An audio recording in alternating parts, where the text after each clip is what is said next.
Assalamualaikum warahmatullahi wabarakatuh. Waalaikumsalam warahmatullahi wabarakatuh. Bismillahirrahmanirrahim. Alhamdulillahirabbil alamin wassalatu wassalamu ala asyrofil anbiya wal mursalin sayyidina maulana Muhammadin wa ala alihi wa sahbihi ajma'in, amma ba'du. Pada para salihah-salihah yang semoga senantiasa dirahmati, dicintai dan diridhai oleh Allah Subhanahu wa taala. Wabil khusus kepada para panitia dan wabil khusus kepada Bunda Nuris yang sudah menjadi sebab berkumpulnya kita di majelis mulia ini.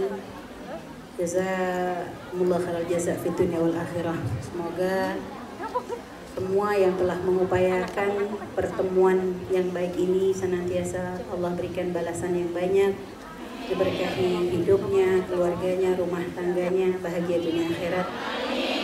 Dan semoga yang mengaminkan pun diberikan yang sama oleh Allah SWT. Alhamdulillah hari ini kita dipertemukan oleh Allah di dalam satu acara mulia bertujuan untuk semakin membuat perubahan baik pada diri kita. Tema yang kita bawa, keluargamu masa depanmu. Ini menjadi PR untuk kita. Bagaimana kita menjadikan rumah tangga bisa menjadi sebab kebahagiaan dan kejayaan kita dunia akhirat. Amin. Bagi yang belum menikah, dengan hadir di majelis ini, minta kepada Allah dengan sebanyak-banyaknya permohonan. Semoga berkat berkumpul dalam perkumpulan mulia ini dengan niat yang baik menjadi sebab Allah pilihkan pasangan yang baik. Amin. Allah bukakan pintu halal, Allah tutup dari pintu haram. Amin. Dan Allah terus bukakan pintu-pintu kebaikan dimanapun berada. Dan bagi yang sudah berumah tangga, semoga rumah tangganya dijaga oleh Allah Subhanahu wa taala. Menjadi rumah tangga yang sakinah mawaddah rahmah, menjadi rumah tangga yang menjadi sebab kebahagiaan dunia akhirat. Saat ini kita ini banyak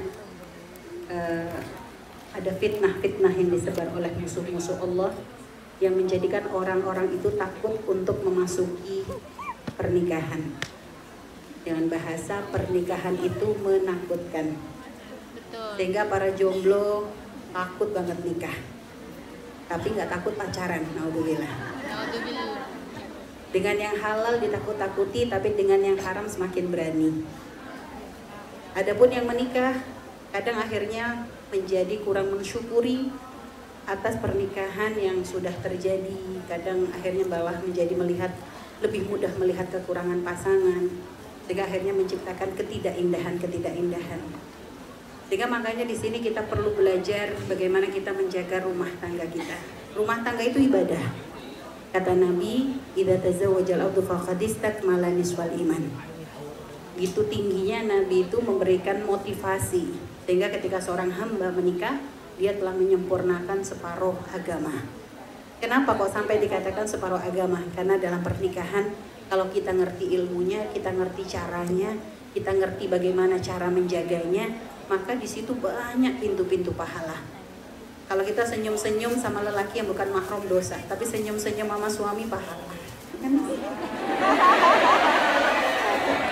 Jadi apa-apa yang kita lakukan dengan suami gitu ya, keindahan apapun gitu ya, yang awalnya mungkin dengan yang bukan mahram haram, tapi kalau udah dengan suami semuanya jadi pahala. Jadi banyak banget pahala yang ada yang akan kita temukan dalam pernikahan, tapi itu syaratnya tahu cara menjaganya. Kayak ibadah sholat, kalau kita nggak ngerti cara rukun dan sebagainya, ya nggak sah juga. Bisa nggak sah, bisa artinya nggak diterima.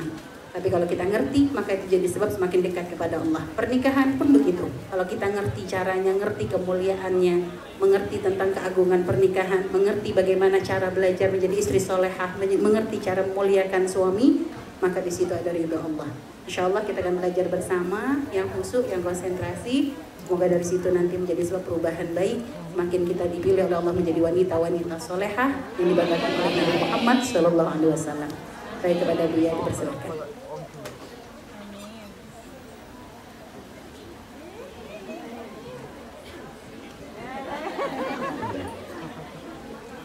Assalamualaikum warahmatullahi wabarakatuh. Waalaikumsalam warahmatullahi wabarakatuh. Alhamdulillahi wa syukurlah.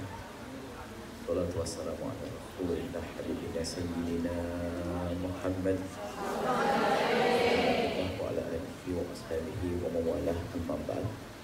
Yang sangat kami cintai, kami muliakan dari semua yang hadir. Semoga Allah yang Maha Tahu, Allah yang Maha Kasih, dan Allah yang Maha Kuasa, semoga Allah memberikan kepada kita kebahagiaan yang hakiki, yang sesungguhnya di dunia hingga akhirat. Maka di permulaan pertemuan kita ini, kami ajak untuk berprasangka baik, optimis, bahkan sampai yakin Allah akan membuat perubahan untuk kita. Amin. Jangan sekali-kali ada yang berkata, sudah terlanjur begini, sudahlah, gak usah membuat perubahan, gak mungkin berubah. Tidak boleh. Tidak boleh mengatakan sudahlah, jalani aja, sudah terlanjur, mau bagaimana. Menjalani hidup kok seperti itu. Misalnya suaminya hidup berantakan terus, ribut terus sama pasangan, tidak mau berubah. Bahkan mengatakan, mau gimana lagi, ya sudah, terlanjur punya anak, ya sudah, biarin masing-masing, dia di rumah, aku di sini. Tidak boleh. Harus membuat perubahan. Kebahagiaan bisa dan harus kita hadirkan, biarpun hari ini adalah hari terakhir, seandainya hari terakhir hidup. Semoga panjang umur. Amin. Sebab kebahagiaan yang tulus dihadirkan atau diwujudkan di dunia itu membawa kebahagiaan nanti di akhirat. Amin. Makanya yang hidup di dunia itu dengan ketersiksaan, itu bisa jadi memang hamba yang akan tersiksa di akhirat. Tersiksanya dalam arti nggak menemukan ketentraman batin, nggak menemukan kebahagiaan. Maka dari itu ayo kita mewujudkan kebahagiaan, keindahan di dalam rumah tangga. Dan ternyata indah itu tanpa syarat. Bukan syaratnya banyak duit, bukan syaratnya banyak harta. Sebab kalau bicara tentang problem dan permasalahan, kita pernah buka konsultasi hari Senin, ternyata berjejer orang ngantri konsultasi. Dan bahkan kebanyakan yang konsultasi justru mereka yang sukses. Ini bukti bahwasanya dunia tidak menjamin orang bahagia.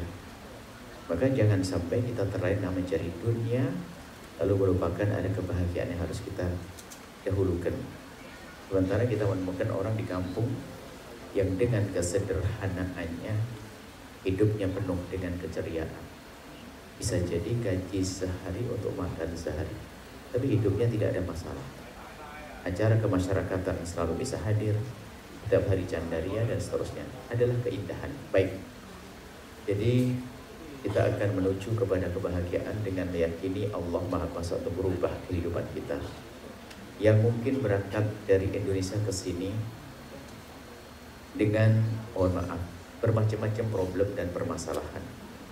Ada yang semuanya niatnya baik, hanya macam-macam sebabnya. Ada yang rumah tangganya kurang ekonomi lalu pergi ke sini. Ada kan? Banyak. Ada yang niat baik untuk menolong ibunda ayahandanya yang terlilit utang. Ada? Banyak. Ada yang begitu semangat untuk membesarkan adik-adiknya karena ayahnya tidak ada, ibunya ada. Ada yang pengen sekolah dan dia rela berkorban untuk bekerja di sini demi adiknya agar kuliah bisa sekolah. Ada atau tidak? Ada. Ternyata ini kan orang-orang baik sebetulnya. Orang-orang baik. Maka karena orang-orang baik tinggal terus kita lanjutkan perjalanan menuju kebaikan. Tidak boleh terlena. Terlena dengan selain kebahagiaan. Jadi ada orang terlena dengan kebaikan. Kebahagiaan itu apa? Orang kaya bukan tambah bahagia karena dia sibuk dengan kekayaannya. Punya jabatan, sibuk dengan jabatannya, bukan jabatan dan kekayaan untuk menjadikan bahagia di rumahnya. Tapi kalau sudah orang ngerti prinsip indah dan bahagia, maka apapun yang Allah berikan itu hanya akan menambahkan kebahagiaan. Itu kuncinya. Jadi sekarang kita akan mulai, makanya yakini dulu Allah bisa merubah gitu loh. Pokoknya jangan sampai ada terserah deh mau ngapain, bisa udah punya anak 4 mau 5, yang penting aku sama anak-anakku, ayahnya terserah. Udah begitu. Baik, kita yakin Allah Maha Kuasa untuk membuat perubahan pada kita. Kemudian kita mulai, karena di sini ada yang jomblo. Karena memang antara jomblo tidak jomblo itu ada banyak permasalahan yang sama. Karena semula kita pernah membuat satu kajian, kami hadirkan untuk anak-anak jomblo sesaat anak-anak yang ibu-ibu yang sudah pun menikah. Ternyata nggak bisa dipisah. Pertama kita hadirkan di tempat-tempat yang khusus semacam tempat-tempatnya lebih menarik di hotel atau segala macam. Itu kita mengadakan diklat cinta untuk para jomblo, untuk mempersiapkan mereka untuk membangun cinta mencari pasangan. Padahal resmi adalah untuk para jomblo. Ternyata yang datang separuh adalah emak-emak. Dan mereka agresif, paling banyak bertanya. Akhirnya kita berpikir, ternyata banyak orang yang di saat menjalani hidup ini ada permasalahan, mereka perlu solusi. Yang semula kita ingin mengadakan pengajian untuk menjaga rumah tangga saja, berarti orang yang sudah menikah, ternyata para jomblo pun juga ikut masuk ke dalamnya. Akhirnya kita campur. Sudahlah, seperti hari ini antara si jomblo dan yang tidak jomblo, nanti insya Allah bareng-bareng kita insya Allah sama-sama mencari kebahagiaan. Kita mulai dari yang jomblo. Mohon, tadi Umi sudah menyinggung, tidak boleh ada kekhawatiran rasa takut dengan sebuah pernikahan. Karena ada halal, ada ridho Allah Subhanahu wa Ta'ala. Kalau pernah melihat contoh misalnya orang tuanya berantem melulu, ribut melulu, itu urusan orang tua. Makanya sekarang harus kita punya rambu-rambu agar kita menjadi berani menuju keindahan rumah tangga. Pertama harus memilih dong, jangan hanya sekedar jatuh cinta. Memilih pasangan itu benar, jangan sampai hanya asal saja. Apalagi melalui mak comblang. Mak comblangnya adalah rupanya hanya main kerjaannya mak comblang, cari duit, cari kenalkan sana, kenalkan sini. Tidak peduli apakah orang baik atau tidak baik. Ini bahaya sekali. Kalau ingin menikah, Anda harus tahu betul calon pasangan Anda. Siapakah dia? Kegiatannya seperti apa? Rezekinya halal haramnya kayak apa? Kemudian watak lembutnya. Ini harus didahulukan. Apa ini? Ini apa ini? Kopi? Boleh minum kopi? Bismillah. Tuhan masak.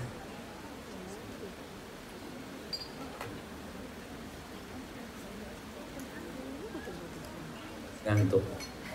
Iya, ngantuk. Padahal obat ngantuk adalah tidur. Mulai kapan? Kopi katanya. Iya, turu betul ya tidur.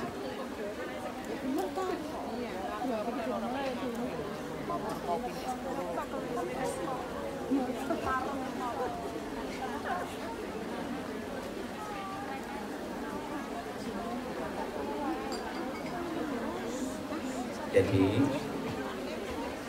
kami anggap ini anak-anak umur SMP, SMA itu yang lagi mau tumbuh hati-hatinya cinta dan sebagainya. Jadi soleha, cinta itu rasional. Bercinta itu harus dengan kecerdasan. Kalau cinta tidak dibarengi dengan akal, makanya cinta buta. Cinta buta itu aneh.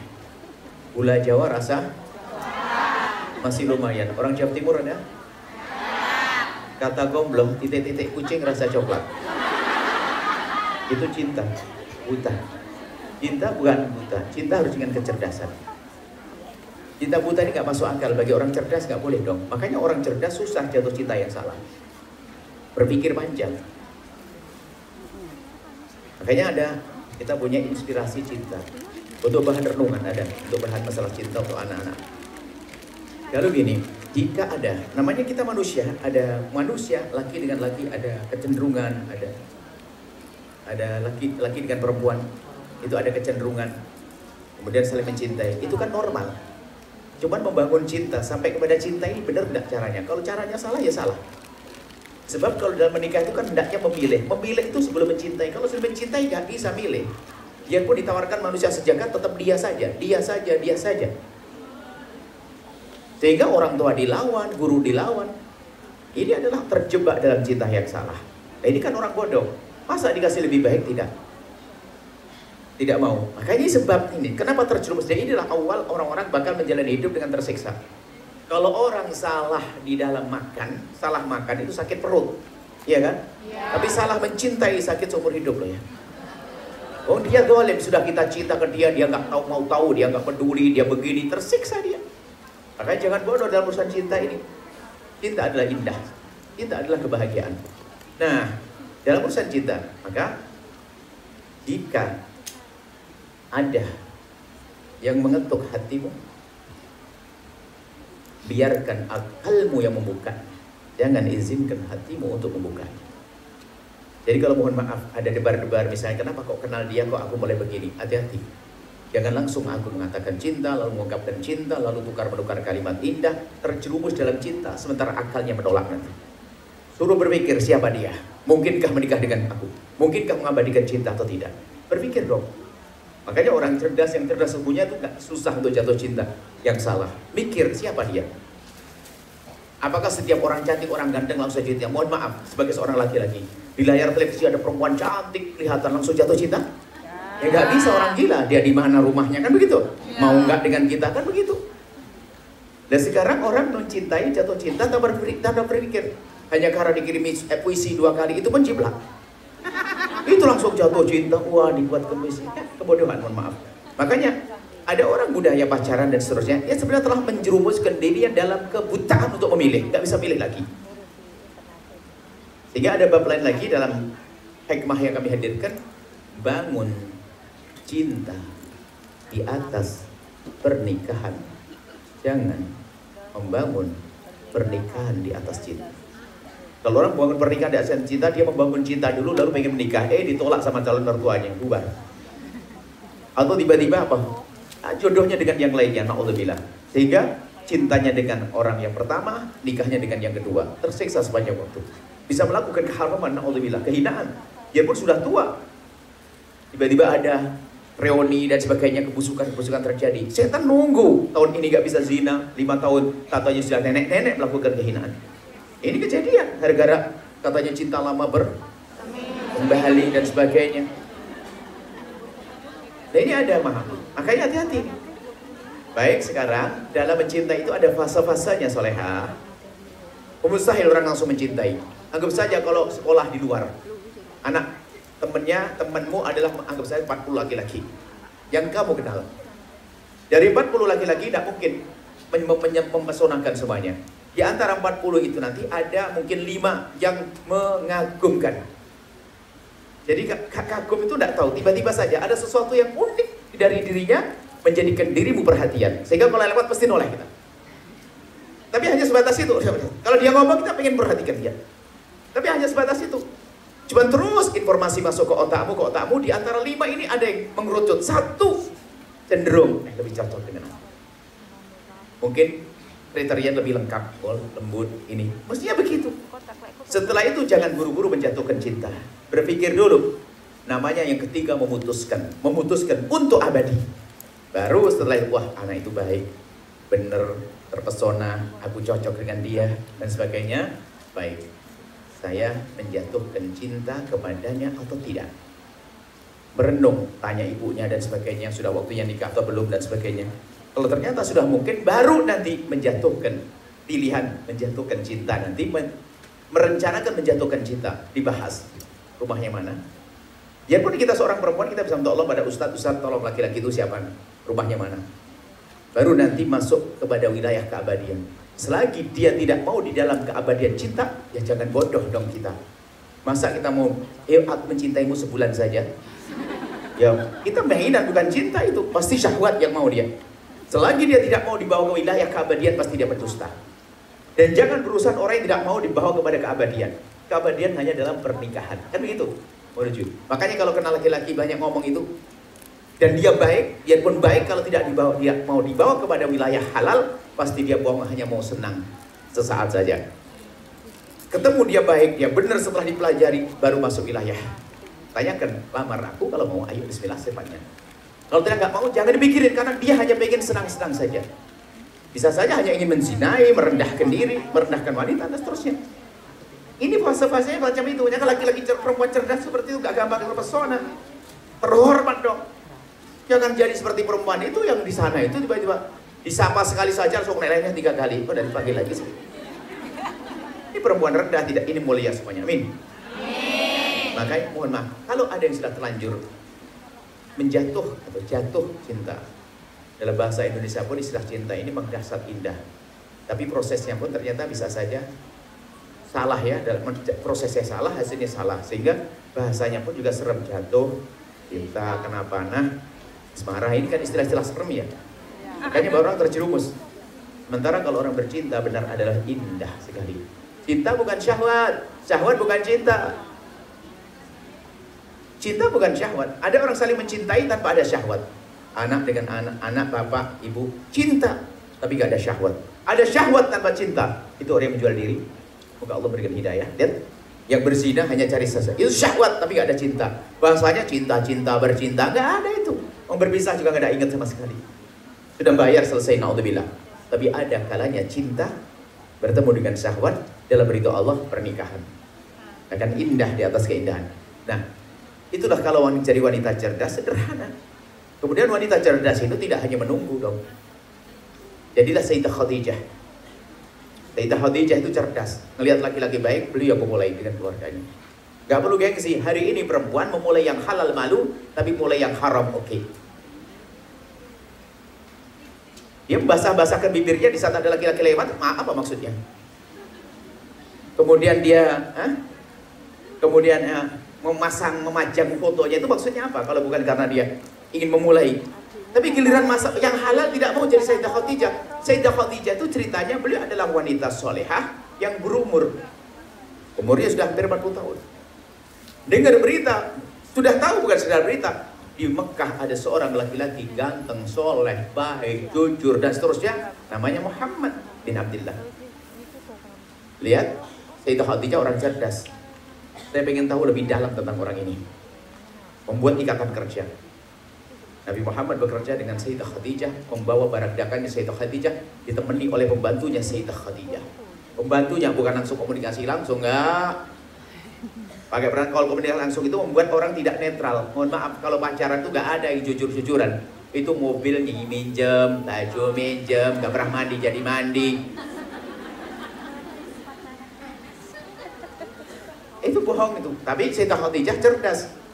Tidak langsung, tapi mulai seorang lah. Orangnya ini mendampingi baginda Nabi sepanjang perjalanan hanya kagum dong. Orang lembut dalam perjalanan. Sebab watak jelek itu akan tampak di perjalanan. Tiba-tiba marah, tiba-tiba ini itu tampak di perjalanan watak jelek. Sehingga kalau ingin mengungkap sifat seseorang di dalam perjalanan. Di dalam perjalanan. Nah, setelah pulang ternyata memastikan. Kata pembantunya Sayyidah Khadijah, ini orang yang baik. Jadi sudah langsung dari keluarga Sayyidah Khadijah mengirim utusan kepada keluarga Nabi Muhammad. Ternyata gayung bersambut. Diterimalah Sayyidah Khadijah secara umur jauh. Setelah itu menikah, wanita Arab semua menyesal berhayal seandainya aku jadi Khadijah. Tapi sudah lewat kisahnya. Maksudnya apa? Itu wanita cerdas.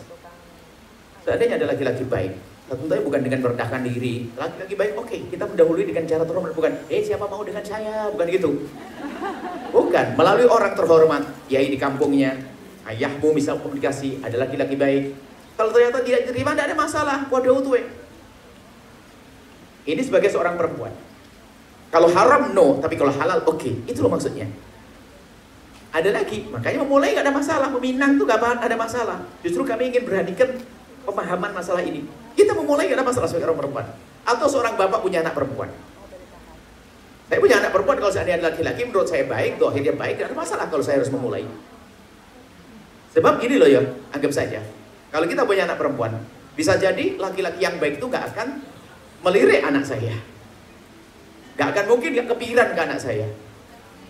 Gak tertarik dengan anak saya. Bisa jadi begitu. Atau mungkin silau atau bagaimana, macam-macam. Sehingga akan terhalang untuk sampai. Tapi kita memulai. Dan ini ada contoh Sayyidina Umar bin Khattab.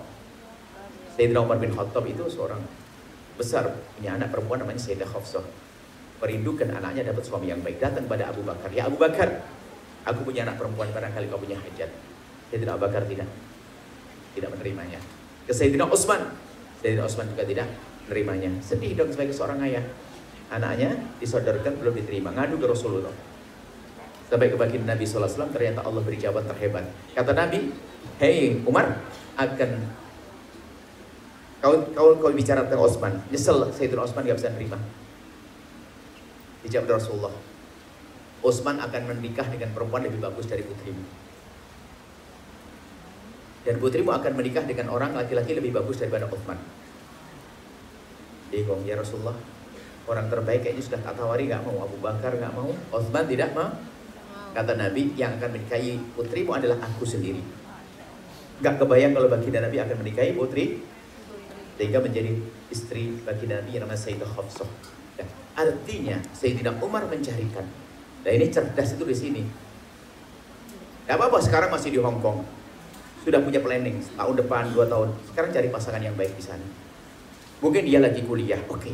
Lagi sekolah, oke. Kalau perlu mungkin dia orang cerdas, orang baik, orang pinter, orang soleh, lagi kuliah, kurang biaya. Sambil nikah nih biayai. Itu gak ada masalah. Hidupnya orang cerdas itu bukan mengambil malahan. Dia berani memberi. Kemudian setelah itu menikah. Ada keberanian dalam menikah. Saya dulu menikah berani. Menikah bukan seperti ini, nggak punya banyak duit banyak, ini banyak banget loh, duitnya banyak. Kita menikah di Yaman, di negeri orang, nggak punya duit, masih sekolah.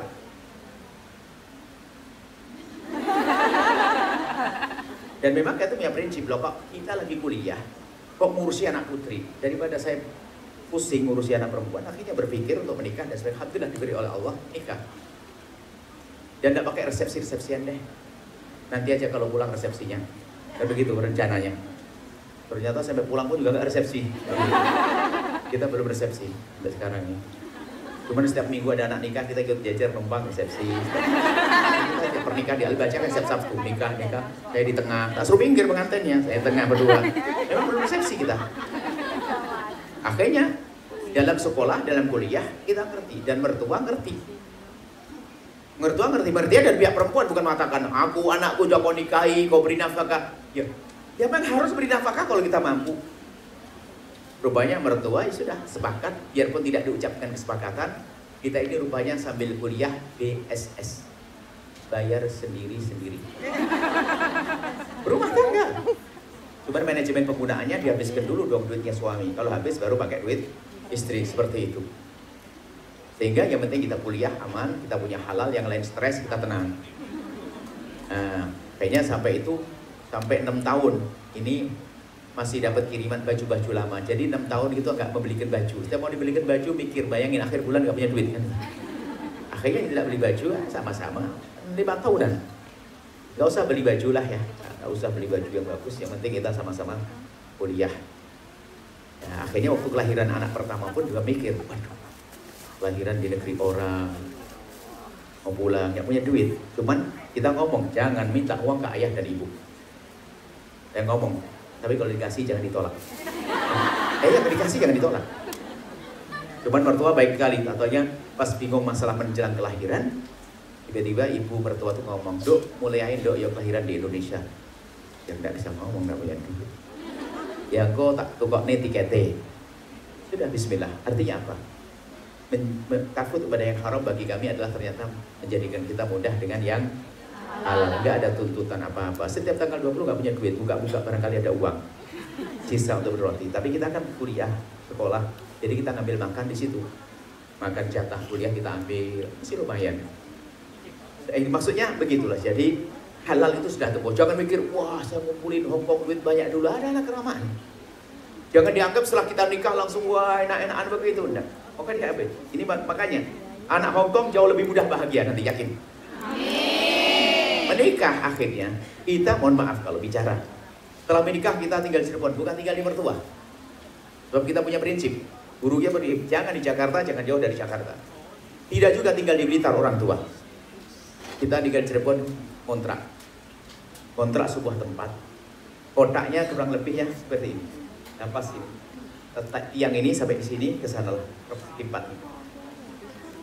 Dan ini sengaja kami setting kamar sebagus-bagusnya kamar dengan anak 2 ya. Dua ya, masya Allah. Dengan 2 anak, dengan kamar kontrak kamar mandinya di luar. Sehingga kami buat kamar, Pak Prabowo pun akan punya kamar lebih kayak gini. Kita bikin selengkap mungkin. Kamarnya satu ini tapi lengkap. Di paling ujung begini kasur Palembang namanya dulu. Kasur Palembang, kasur yang pendek itu kasur Palembang itu buat tidur kami. Di dekat pintu sana itu ada kompor. Maksudnya lengkap apa? Tempat masak sama tempat tidur satu kamar. Jadi kalau sudah asap keluar, kita keluar itu sudah seger banget. Itu hampir lama, 1,5 tahun, hampir 2 tahun. Hampir 2 tahun. Kemudian kita pindah lagi ngontrak rumah di luar. Dan itu ketawa dok hari ini. Makanya kalau ada anak santri, dia bicara tentang susah, ini mau jor-joran susah dengan saya ya. Di Yaman saya pernah ngontrak rumah, tidak ada uang. Listrik dicopot, cuman malu kita nggak mau ngerengek ke tetangga. Sudah berapa hari? Kalau di Yaman itu musimnya kan 4, kalau di sini 4 juga kan? Ya, ada musim semi, musim bunga, gitu. Di Yaman ada musim panas, musim dingin, musim sangat panas, sangat dingin. Dan musim panas kalau sudah cepat mati listrik waktu itu sudah kayak di open. Cuman kita nggak ngomong pas habis sholat begitu, tetangga namanya Yahya juga, Ami Yahya, ya Min. Pada pergi semuanya ya, iya kita ngomong, padahal listriknya mati, nggak punya duit, pikir pada pergi ya. Waktu dia ngeliat di gang itu tempat colokannya listrik milik untuk tanda ini yang besar itu apa nih? Makanya yang gede itu nggak ada.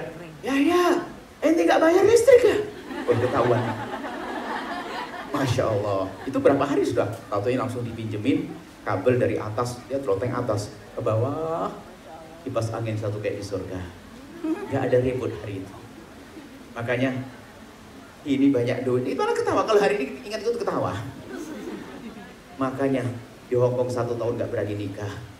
Ya keterlaluan sekali Anda ini. Banyak duit, ya kasih motivasi. Permasalahannya adalah kalau Anda hidup dengan tuntutan tersiksa. Anda menuntut suami, suami menuntut istri, gak ada ujungnya. Jalani hidup bersama-sama, ayo. Hidup yang baik bersama-sama. Merintis semuanya. Bukan ulang hidup selalu banyak duit, tidak. Sampai nanti pada akhirnya kita nyicil, bangun pondok, gubuk, siapa yang aku tidak tahu yang pertama itu. Kompor pas angin dulu ada pintunya, pas angin baru mati kompornya, mati lagi kompornya. Subhanallah, itu keindahan. Maksudnya apa? Carilah yang halal. Baik, kita cukup sampai di sini. Berani menikah, jangan takut. Nggak ada istilah trauma segala macam. Halal cari dengan cara yang benar. Baru sekarang kita akan masuk ke baru. Nikah insya Allah.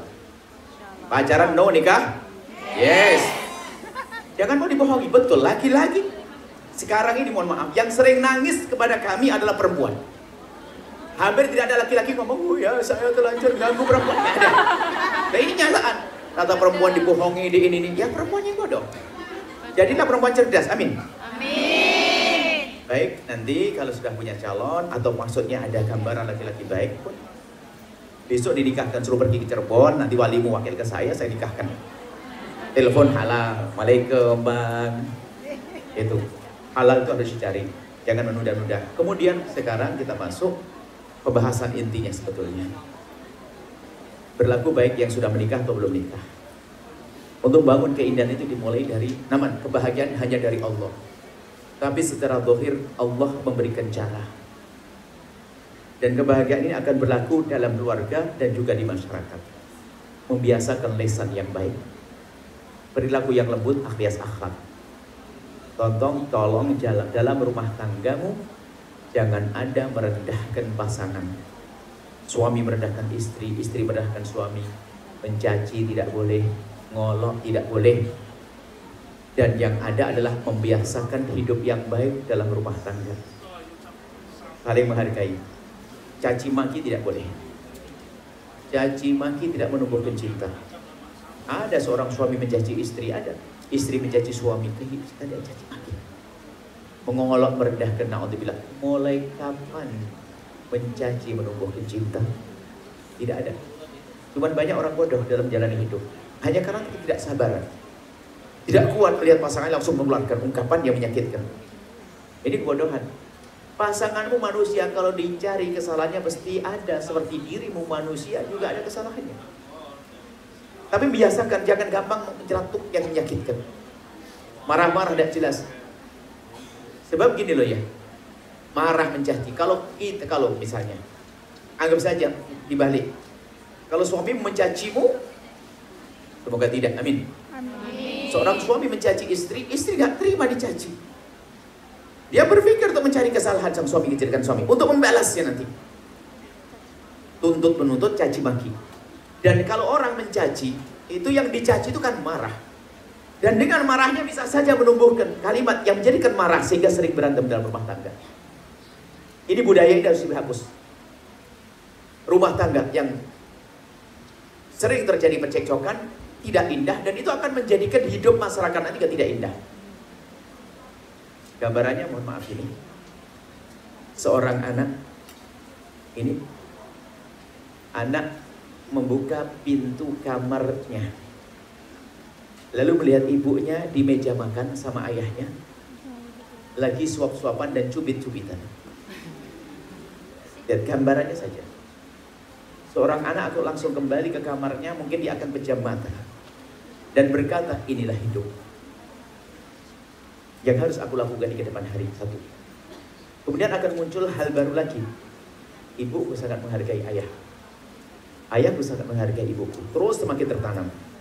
Di samping tertanam contoh hidup yang baik, kemudian tertanam penghargaan kepada ibunya, kepada ayahnya. Sehingga dia keluar kalau ketemu ibunya gak berani kasar kepada ayahnya, pasti dimarahi ibu. Kalau kasar ke ibu pasti dimarahi ayah. Karena kompak ibunya, indah. Lihat, lihat dok begini mental anak itu tumbuh dengan baik. Tapi sebaliknya tetangga, naudzubillah.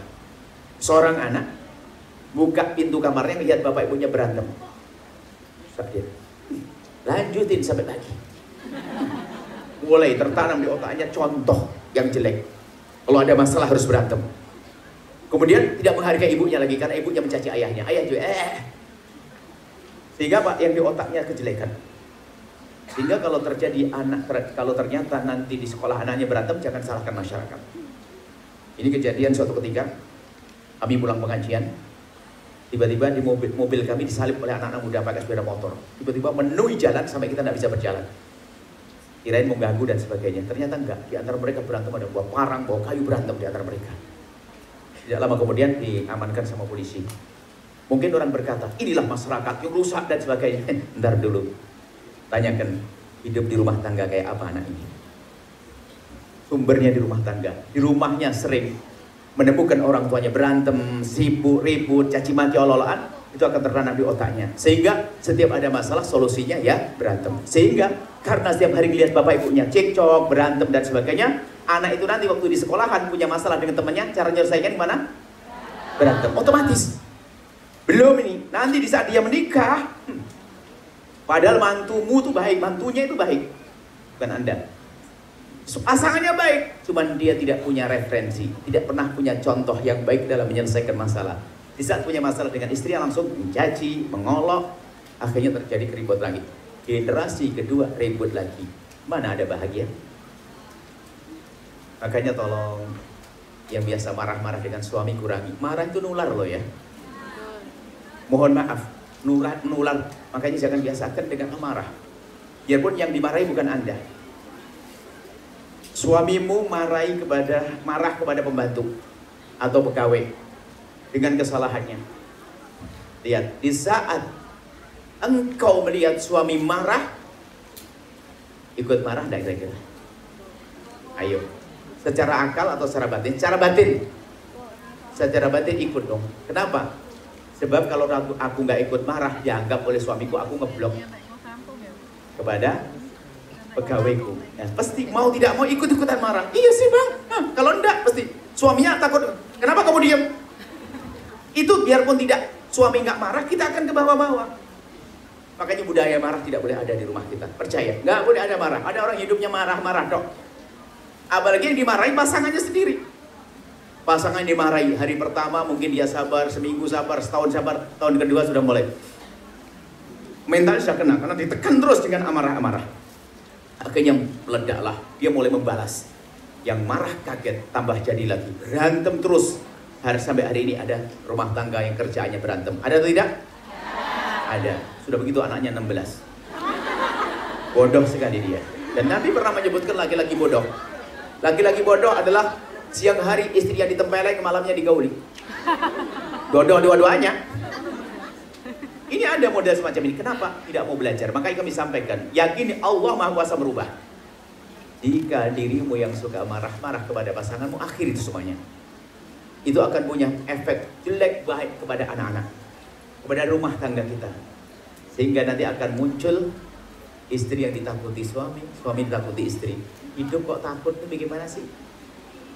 Kalau suamimu menakutkan berarti suamimu monster. Kalau suami takut padamu berarti engkau adalah genderuwo pakai kerudung. Gak ada hidup semacam itu. Hidup gak boleh saling takut. Ada loh suami itu kalau tak sama suami istrinya ketakutan betul. Bukan mau berantem, enggak. Apalagi suaminya baik, hanya menghindar. Daripada ribut ngomong satu langsung dibalas 10. Karena saya sudah ada dia. Akhirnya sudah ketemu hanya sekedar butuh hajat ya, hubungan suami istri selesai. Dan tidak terjadi berantem, tapi tetap saja karena suaminya baik. Jangan sampai mengandalkan suamimu baik, lalu kamu seenaknya sendiri. Justru kalau suaminya tidak baik, kamu ketawa langsung marah kan ya? Justru hati-hati kalau suamimu baik. Sehingga jangan-jangan kamu tidak berubah. Karena suami baik, kamu seenaknya sendiri. Akhirnya lama-lama hilanglah cinta seorang suami, hilang kasih sayang seorang suami. Akhirnya ya sudahlah, intinya hidup. Nah, sang istri pun juga ada yang sudah terlanjur nyerah dalam hidupnya. Sudah punya anak mau apa lagi, sudahlah biarin dah di rumah. Makanya saya tidak mau di Indonesia, di Hongkong, tidak mau maling-maling apa-apa saya atau gini tinggal sini. Misalnya, tolong ayo jadikan rumahmu indah. Yang biasa marah, akhiri kisah marah. Yang bisa mencaci pasangan, jangan biasa mencaci. Dan juga Ada sebab-sebab orang itu muncul emosi marah itu ada. Sengaja kami hadirkan juga. Biasanya itu kalau kita sudah mulai punya kekuatan, khususnya yang biasa lemah, dilindungi, di saat dia berbalik bisa melindungi, ini biasanya cepat berubah. Saya masukkan babnya ini. Wanita kerja boleh. Boleh, tapi dengan catatan, dengan rambu-rambu, hai solehah. Dapat izin dari suami yang sudah punya suami. Kemudian pekerjaannya adalah terhormat, halal. Tidak menjadikan sebab dia meninggalkan pekerjaan yang lebih penting. Yang kelima, kita hanya bahas yang pertama sampai kelima. Tengah-tengahnya abu-abu deh. Apa saja dapat izin suami. Kalau izin suami yang benar lah ya. Jadi izin suami yang benar, misalnya abang, izin aja abang, mohon maaf abang, saya boleh tidak kerja bang. Ini terserah abang loh ya.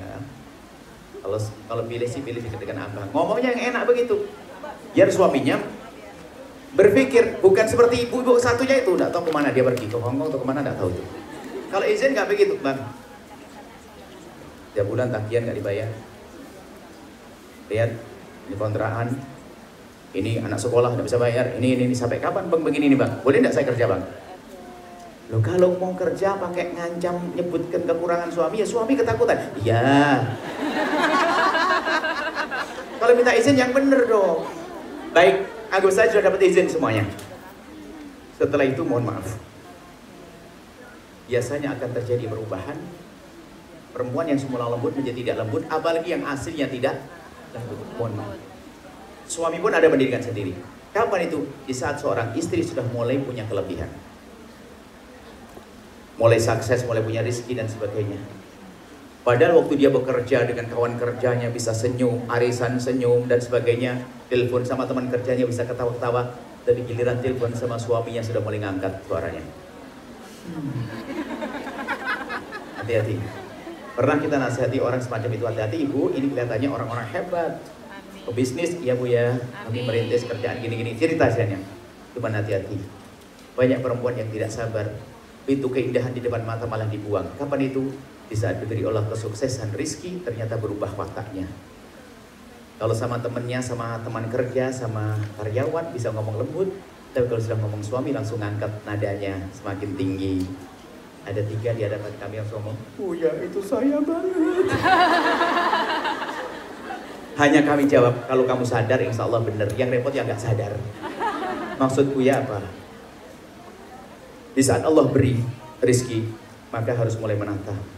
Sebab terjadinya banyak perceraian adalah di saat sang istri sudah mulai punya sesuatu. Hari ini di kocek kami adalah janda-janda minta dicarikan suami, ternyata mereka banyak janda sukses. Sebab kalau sukses itu memang gampang minta cerai. Misalnya aku punya duit, sudah cerai saja. Hati-hati. Mulai muncul kesombongan dari seorang perempuan. Tapi sebaliknya, seorang perempuan hendaknya meningkatkan ketawaduannya untuk menghindari tadi yang kita sebutkan cekcok, ribut. Sama seorang suami nasihatnya sama. Suami kok ditakuti, hantu itu. Ada loh ya seorang istri itu usul ke suami nggak berani, usulin cat warnanya apa nggak berani. Ajib, suamimu tuh apa? Terus saya bayangin kalau orang begini gimana hubungan suami istri? Kok serem banget hidup gak begitu? Hidup sering gurau, candaria dan sebagainya. Hidup tuh gitu, bukan serem-sereman. Dan ingat nasihat ini dia akan berlaku untuk satu orang yang yaitu orang sombong, orang egois. Dinasihati gak bisa. Suami istri kalau sudah dinasihati tidak bisa, jangan berharap rumah tangganya indah. Maka pastikan rumah tanggamu rumah tangga yang terbuka. Di saat dinasihati oleh pasangan, terima kasih. Jangan sampai ada kesan marah, menampakkan sikap berubah. Karena itu menjadikan rumah tangga jadi tidak enak. Terbuka kalau diingatkan suami senang, suami diingatkan istri senang. Kurang lebihnya begini deh kalau seorang istri diingetin sama suaminya, jangan gitu dong gitu, jangan gitu dong, gini dong, ya, jangan gini nggak boleh gitu. Seorang istri di saat diingatkan sang suami, pastikan bahwa Anda akan lapang. Biarpun belum lapang hati, tapi tampakkan secara zahir. Katakan, abang, sebelum nikah aku kira abang ini ganteng, cakep, lembut. Terus ternyata setelah abang berani ingatkan saya, abang semakin ganteng. Ini hakikat ini. Jadi kalau pasanganmu mengingatkanmu jangan dimatikan, dipatahkan. Kalau diingatkan kamu marah dan sebagainya, akhirnya dia mau mengingatkan lagi cerita. Daripada mending biarin deh, terserah, nanti diingetin marah lagi. Begitu sebaliknya seorang suami, tolongin para suami. Kalau diingatkan istri tolong, itu kebaikan. Besarkan hati seorang istri, apalagi seorang istri. Dibentak sedikit langsung diem, daripada ribut. Sanjung wahai istriku, aku kira dulu itu kamu tuh cantik. Setelah kamu berani ngingetin aku, ternyata kamu semakin cantik. Udah hadiahnya anting satu sebelah. Iya dong. Dia pasti marah. Abang kok kan anting sebelah? Iya dong sayang, kan baru ngingetin sekali. Ini hanya sekedar contoh maksud budaya riang di saat diingatkan itu akan membuka keindahan di kedepan hari. Sebab ada suami itu kalau diingatkan mohon maaf mukul meja, keluar banting pintu, ada kan? Itu model begitu. Terus mana bahagia setelah itu? Istri ketakutan mau mengingatkan setelah itu. Itu kalau suami. Kalau istri mohon maaf, jangan Anda seperti ini. Perempuan kalau sudah diingatkan sama sang suami nasihati langsung, mukanya cemberut, diem ndak ngomong, repot ini. Itulah jin pakai jilbab. Ini hakikat. Kenapa? Bagi seorang suami cemberut itu nyiksa. Akhirnya apa? Wah repot. Yang dilihat oleh anak dan sebagainya. Jadi kalau diingatkan suami jangan lupa cemberut. Mulai kapan cemberut itu menumbuhkan cinta? Coba. Cuman kenapa orang kok jadi hobi cemberut? Dikit-dikit cemberut, dikit cemberut. Sampai ada orang kalau suaminya, kalau ada suaminya, tadi main. Kalau seandainya ada CCTV kelihatan dari waktu suaminya belum pulang tuh main dia, main kelereng kayak main apa. Tapi giliran suami sakit pura-pura. Ya suami datang, assalamualaikum pura-pura sakit. Itu caper yang salah. Kalau caper yang berlangsung sambut suami, ambilkan gelas, air segelas, pijit di pundaknya, bang gimana nenek gitu. Seorang suami pun juga demikian dong dengan istri. Membiasakan hidup yang baik itu akan menumbuhkan suasana indah di hadapan anak-anak khususnya. Baru nanti akan muncul kehidupan yang indah. Tolong ini. Jadi jangan caci ya, jangan merendahkan pasangan. Jadi gini, seorang suami kalau mencaci istrinya di depan anaknya, menghancurkan anak. Kenapa? Kalau memang istrinya adalah orang baik, maka anak akan marah dengan ayah, lalu benci kepada ayah. Kalau ibunya memang gak benar, dicaci sama ayahnya, maka sang anak pun benci kepada ibu. Kalau sudah benci pada orang tua, alamat tidak berbakti. Dan tidak ada indah dalam rumah tangga semacam itu. Ini adalah yang harus dihadirkan dalam rumah tangga. Tolong jangan ada budaya ngangkat suara dan jangan beralasan deh. Aku karena nggak ada pakai karena nggak ada alasan. Karena itu merusak. Sampai dalam Islam itu ada manajemen ribut itu ada. Dalam Islam itu ada kalau terjadi permasalahan dalam rumah tangga dan memang dalam rumah tangga selalu ada masalah. Kalau pengen nggak ada masalah nanti di surga. Selagi di dunia akan ada masalah, cuman orang hebat dalam menyelesaikannya. Sebutkan ada kalau dalam masalah rumah tangga nusus atau terjadi satu pelanggaran, maka caranya dinasehati. Nasihat pun yang benar, yang baik, ambil waktu yang tepat. Jangan suami nasihati istri lagi masak, goreng-goreng, kompor panas, udara panas, dapur panas. Dinasihati sama sang suami dia sotel yang terbang ke jidat. Atau suami baru pulang kerja, bawa koper begitu, bawa tas, tau-taunya sang istri langsung nasihati, bisa dilempar tasnya.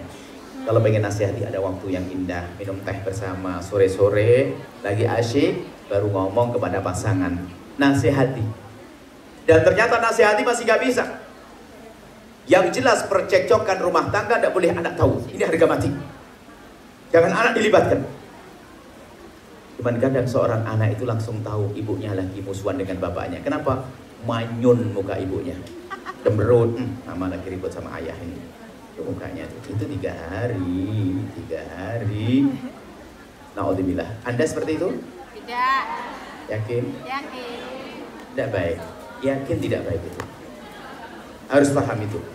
Ini loh yang kami maksud kalau orang nggak mau berubah. Kenapa? Kebodohan. Harus berubah untuk membuat indah. Gak boleh menyerah banyak alasan. Aku kan tidak ada alasan. Sebab ketidakindahan parasmu dan perilakumu membuat suasana di rumah itu tidak indah. Kalau sudah tidak indah rumah, suami caci istri, istri caci suami, ribut dan sebagainya, maka akan muncul anak-anak yang tumbuh mentalnya sakit, pikirannya sakit, hatinya sakit, anak yang tidak sehat. Mana mungkin membangun kebahagiaan di depan hari? Itu pun nanti kalau jadi ustadz caci maki. Karena memang hidupnya salah. Selama tinggal caci maki rumah tangga. Di dalam urusan ribut pun kalau bisa jangan tampak di depan anak. Apalagi curhatnya ke anak. Wah, kacau ini. Sampai dalam Al-Quran disebutkan kalau sudah nasihati nggak bisa, maksudnya sudah pokoknya ributnya jangan depan orang, depan anak-anak. Ibaratnya begini, kalau lagi punya masalah dengan pasangan tetap indah depan anak. Kalau ada suami ya nyiapin makanan, bang makan bang, ambil nasi, tetap kayak tidak ada apa-apa. Suami pun juga sama, makan enak, itu biasa. Cuman setelah itu kalau sudah nggak bisa, yang penting jangan ribut depan anak-anak. Baru nanti ributnya itu adalah kalau sudah masuk kamar.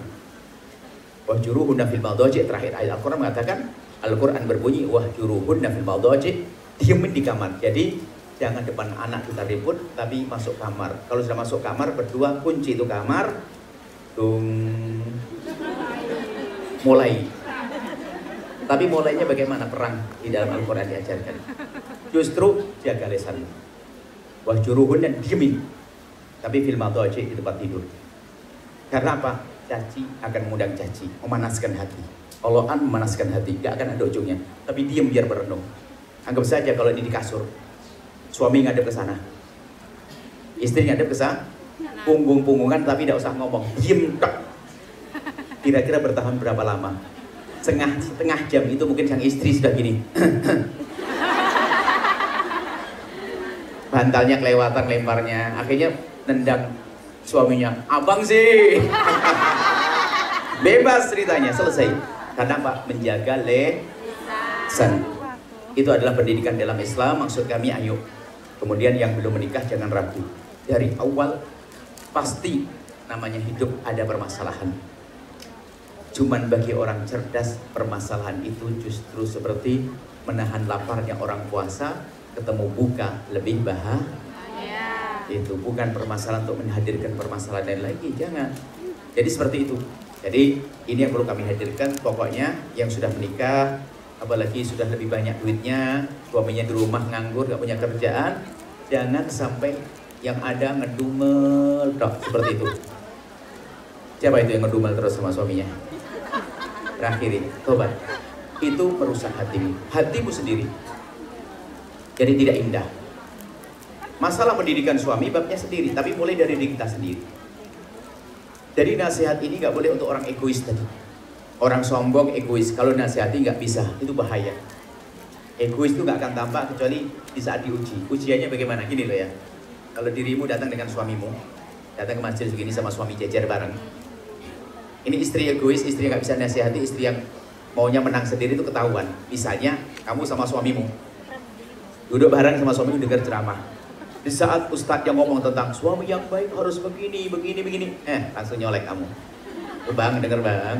Nah, ini menunjukkan hatimu sudah gak benar. Ini biasa begitu. Maksudnya apa? Tuh kan, kau yang salah. Tuh. Diam. Ini termasuk budaya solehah. Budaya baik di rumahmu itu penting untuk buat rumah tangga yang baik di kedepan hari. Cukup hari ini apa? Tidak boleh caci maki, tidak boleh Allah, tidak boleh merendahkan pasangan, baik apapun guyonan, mohon maaf, guyonan kayak apapun jangan, biarpun sama Anda jangan ikut, mohon maaf ini cara pemikiran yang salah, mohon maaf, buang angin depan pasangan tidak beradab, harus ada adabnya. Bahkan kalau terjadi pun pura-pura gak denger, takut budaya jelek. Sampai kan ada sebuah catatan, ada ngirim, tanda suami istri yang sudah baik adalah sudah biasa dengan hal. Maka kalau sampai dia masih permasalahkan anginmu, berarti suami nggak bener. Kok angin ini adalah bodoh banget. Pendidikan dari mana itu? Mohon maaf, ini hal-hal seperti itu deh. Jangan dianggap sepele. Pukul-pukulan dengan bantal seenaknya sampai menyakitkan, tidak ada. Baik, insya Allah rumah tanggamu yang indah, yang baik. Ini kita buka mukadimah sampai di sini. Kita buka tanya jawab supaya ketemu kepada permasalahan-permasalahan baru lagi di balik kehadiran kalian semuanya. Cukup ya? Mungkin yang angkat tangan dulu. Yang punya suami ada? Baik.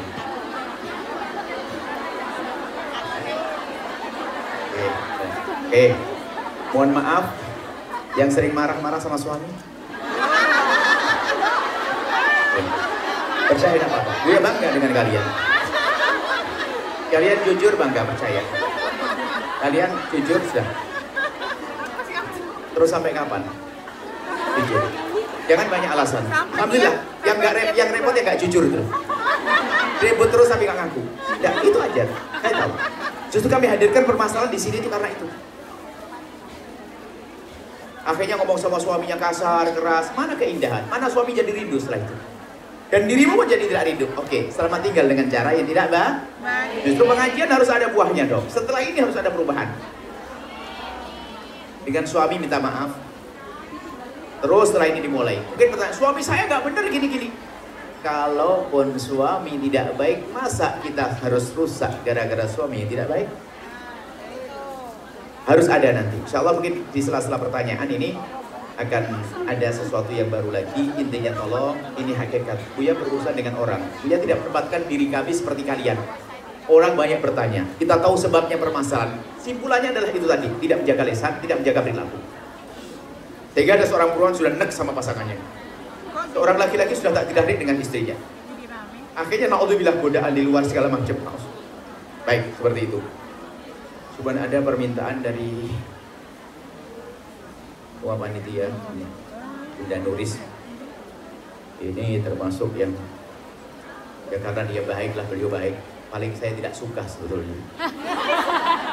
Diminta untuk, karena majelis kita nggak pernah ada menggelar apa ini, cuman beliau punya argumen, memang pinter alasan beliau, banyak alasan, cuman tidak karena apa Buya, ini orang datang niatnya baik, biasanya ada uang sudah disiapkan untuk sedekah, untuk disalurkan ke tempat-tempat yang baik, maka Buya maunya sedekah nih. Ya sudah lah kalau begitu, oke, gelar. Nanti kalau sudah ada diputar apa namanya kota amal itu, kemudian diniatkan ya, yang hatinya keras dengan suami, tolong niat ya Allah lembutkan hatiku. Kalau suaminya keras, semoga dilembutkan hatinya. Yang belum nikah, semoga cepat nikah. Jadi waktu sedekah itu niat yang baik ya. Nanti dilanjutkan setelah ini. Harapan kami adalah harus ada tindak lanjut nanti. Dia sudah punya calon, nanti segera nikah. Saya nikahkan. Ya Allah, bismillah karena Allah. Dan yang jujur, yang tulus karena Allah ya. Kalau nggak punya duit, nggak usah gengsi, nggak usah malu. Gak apa-apa, yang punya rezeki bismillah karena Allah.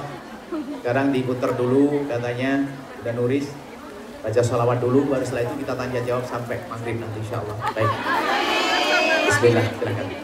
Terus sholawat, dengar suaranya, jangan di share ya.